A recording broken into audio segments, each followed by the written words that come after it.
Hello and welcome to yet another YouTube video here on this channel. Today we are back inside of Anytype to talk about the things with Anytype I don't like or I even might hate. And to do that we will jump over to my YouTube test space. And just to start off with saying that I believe that Anytype is a great app, but there is no such thing as a perfect app, or it might be, but I haven't found it yet. So in today's video, we are going to talk about the problems I have had with Anytype. And I will not talk about the problems regarding any bugs because this is still in early development. It is still in beta, so it isn't completely stable, but it does a very good job, and I've been using Anytype to manage my social media for a little while now. But there are a few things I don't like. The first one is the huge learning curve, and when I say huge, I really mean huge learning curve. Because in Anytype, databases aren't databases.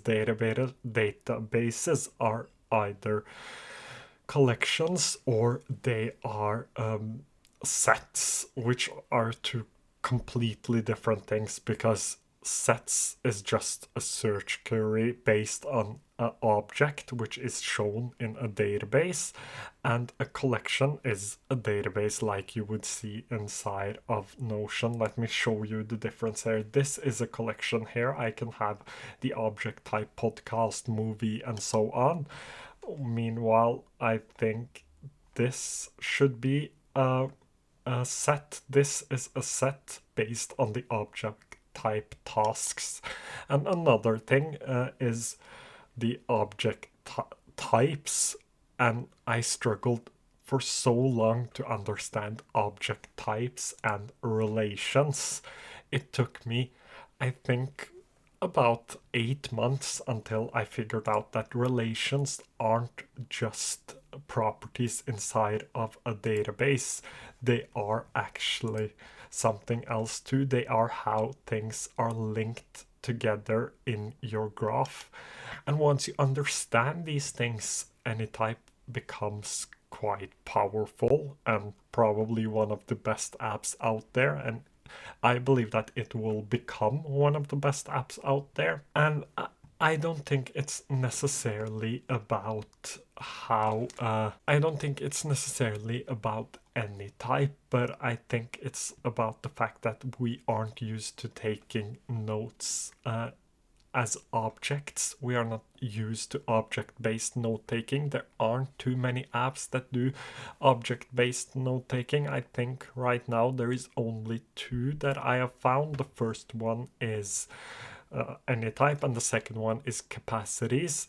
And I struggled a lot with both of them, to be honest, because of the object based note taking. We aren't used to that, so I don't believe that it is necessarily Anytype's fault.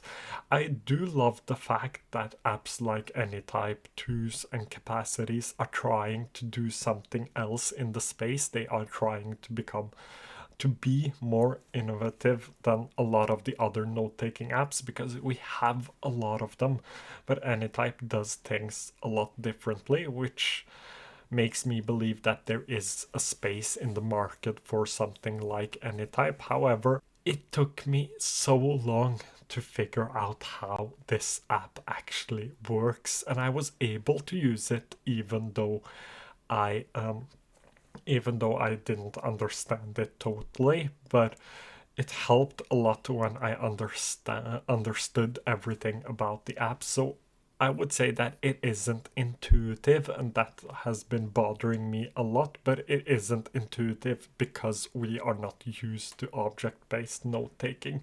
So that's what I dislike the most or even hate about Anytype is the huge learning curve. However, I got through it, which means that you can probably too, and I am planning to do another Anytype tutorial, a full tutorial again, because the first one did so well and I have to update it a little bit. But if you have any questions regarding Anytype or any other app, comment it down below. Anytype is one of the apps I use on a daily basis, but comment down below and I will try to get to them as soon as I can. Thank you so much for watching today's video, and I hope to see you again quite soon. Bye.